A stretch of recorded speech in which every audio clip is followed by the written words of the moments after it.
Eh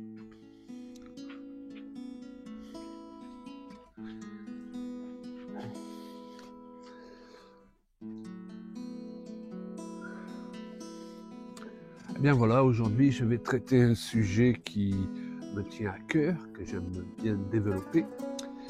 C'est le fait que Dieu est expert à changer les malédictions en bénédictions.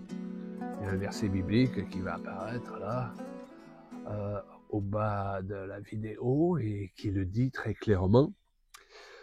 Un autre passage qui se trouve dans les Romains le dit sous une autre forme. L'apôtre Paul nous dit que toute chose concourt au bien de ceux qui aiment Dieu. Alors, toute chose, cela signifie les choses agréables, les fois où nous avons été à l'écoute du Saint-Esprit, waouh, on a ce sentiment de vraiment, j'ai entendu Dieu qui m'a dirigé, ça a produit un fruit positif, une bénédiction.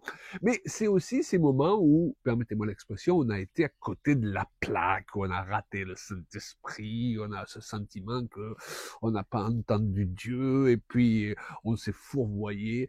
Parfois même, on a pris des décisions en pensant qu'elles étaient bonnes pour faire quelque chose de bien, et puis ça s'est retourné contre nous parce qu'on était hors du plan de Dieu. D'ailleurs, j'ouvre une parenthèse pour vous dire, plutôt que de chercher à ce que Dieu bénisse vos plans, de prier la bénédiction sur vos plans, assurez-vous d'abord qu'ils sont en harmonie avec les plans de Dieu, que finalement vos plans sont les plans de Dieu.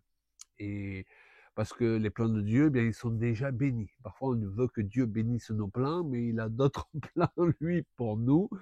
Ça peut être pour se marier, ça peut être pour exercer tel et tel ministère, prendre tel travail. Ce qui est important, c'est de savoir que lorsque nous cherchons à rentrer dans le plan de Dieu, plutôt que de demander à Dieu de bénir nos plans, nous avons cet avantage que les plans de Dieu sont déjà bénis. Waouh! Mais bon, il y a ces moments où on a raté la pensée du Seigneur, ça nous arrive à tous. Si ça vous est jamais arrivé, priez pour moi.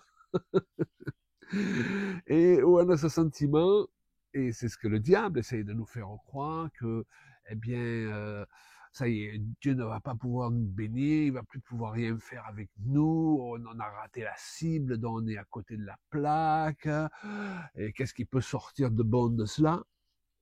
Le diable souffle à nos oreilles, le plan A a périclité, donc le plan B ne peut pas être aussi bon que le plan A, et encore moins supérieur au plan A.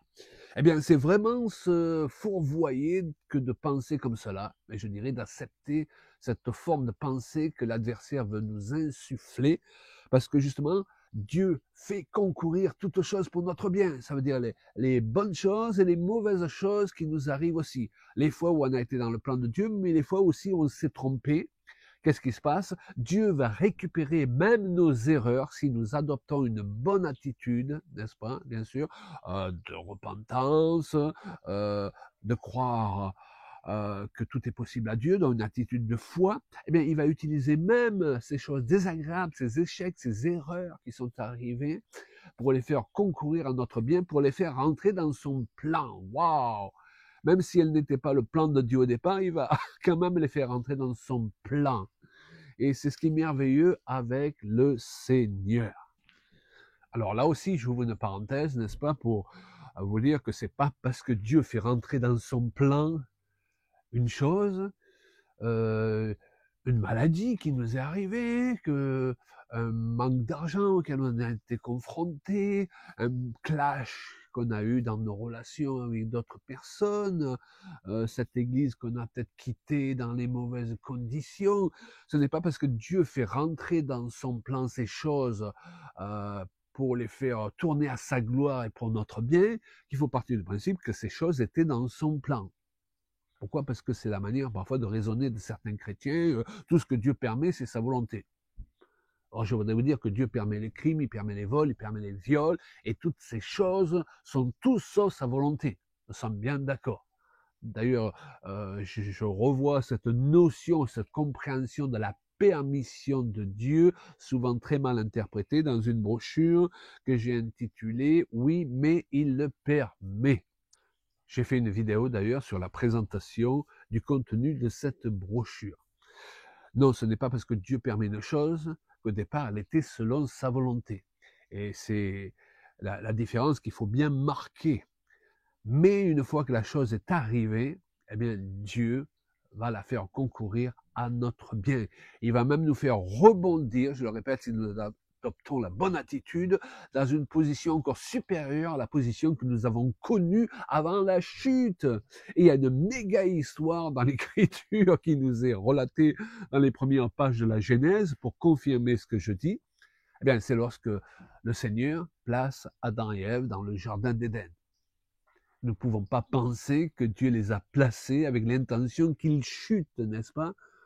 Au début, le plan de Dieu, c'était qu'ils vivent éternellement. La mort n'avait pas de place dans ce jardin. Mais la chute étant survenue dans son omniscience, parce que Dieu n'est pas dans notre temps, et on pourrait dire qu'il a prévu à l'avance, avant qu'il arrive l'échec, avant qu'il arrive le problème, il a déjà prévu la solution. Waouh, n'est-ce pas?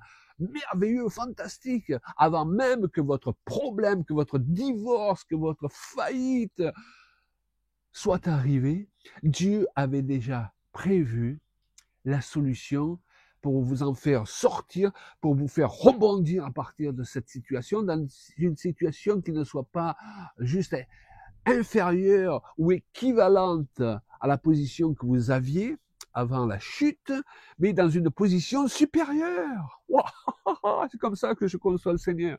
Et c'est exactement ce qui s'est passé à cause de la chute d'Adam et Ève. Il nous est dit que Dieu avait déjà prévu la solution qui était l'agneau immolé avant la fondation du monde. Waouh! Et qu'est-ce qui se passe à travers le sacrifice de Jésus, l'agneau immolé pour vous et moi? Nous avons accès, nous au départ pécheurs perdus, séparés de Dieu, nous avons accès à une position de par la nouvelle naissance encore supérieure à la position qu'a connue Adam lorsqu'il a été placé sur cette terre et qui était déjà créé à l'image de Dieu. Nous sommes encore plus créés à l'image de Dieu en Jésus-Christ que l'était Adam. Wow, est-ce possible? Mais bien sûr.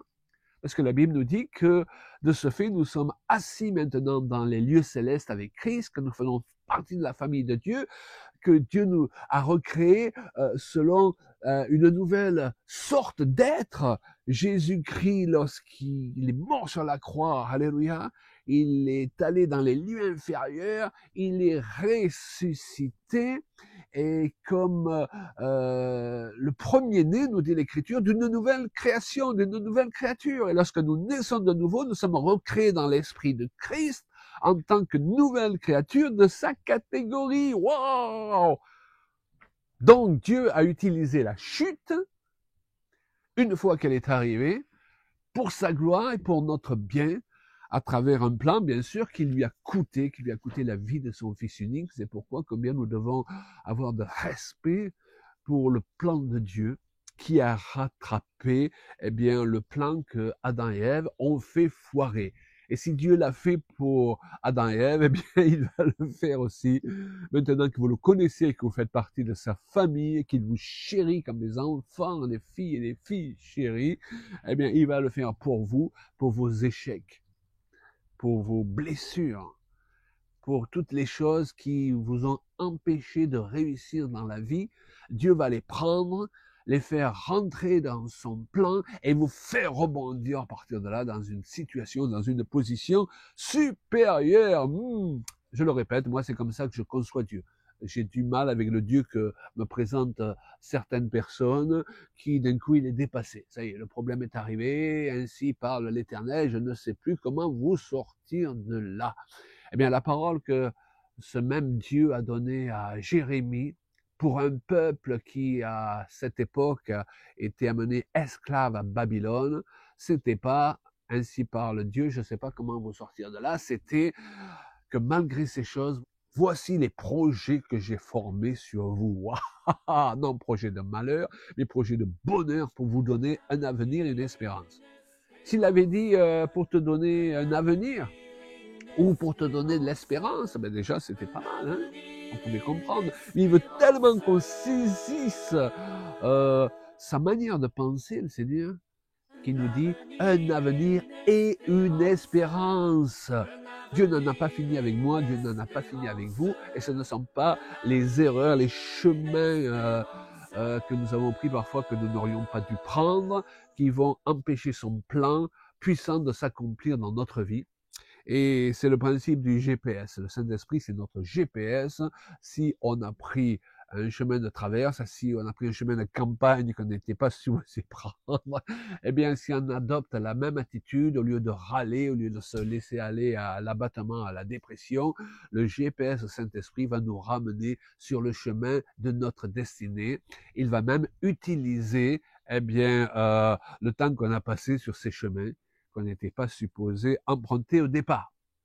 Alors, cela m'amène, avant de terminer cette vidéo, à ce que nous avons vécu il y a un mois, lorsque nous étions dans la région parisienne. Nous étions invités, n'est-ce pas, à prêcher dans l'église d'un couple qui sont de chers amis, mais la veille, nous étions invités chez eux pour manger.